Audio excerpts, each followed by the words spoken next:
उत्तर प्रदेशातील बुलंदशहर इथला एक धक्कादायक प्रकार समोर आलाय। एका छोट्या किराणा दुकानदाराला जीएसटी विभागाने नोटीस पाठवली, मात्र ती नोटीस पाहून दुकानदारच हैराण झालाय। ही नोटीस तब्बल 141 कोटींची दुकानदाराला पाठवण्यात आली आहे। खुर्जा तालुक्यातील नयागंज परिसरातील सुधीर हे घरातूनच लहानसं किराणा दुकान चालवतात, पण दिल्लीतील 6 कंपन्यांमध्ये त्यांच्या पॅन कार्डचा वापर करून व्यवहार करण्यात आले आणि त्यातून थेट कारवाई सुधीर यांच्या नावावर करण्यात आली आहे। सुधीर यांनी सांगितलं की 2022 साली मला पहिली नोटीस आली होती, तेव्हा मी अधिकाऱ्यांना सांगितलं होतं की माझा या कंपन्यांशी काहीही संबंध नाहीये। तरी सुद्धा 10 जुलैला पुन्हा नवी नोटीस आली आणि त्यात 141 कोटींचा व्यवहार दाखवण्यात आलाय।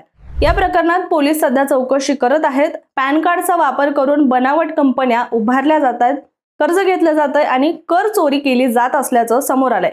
आता या प्रकरणामध्ये तज्ञांचं असं म्हणणं आहे की अशा फसवणुकीपासून वाचण्यासाठी नियमित क्रेडिट रिपोर्ट तपासावा आणि पॅन कार्ड आधाराशी लिंक करणं आवश्यक आहे।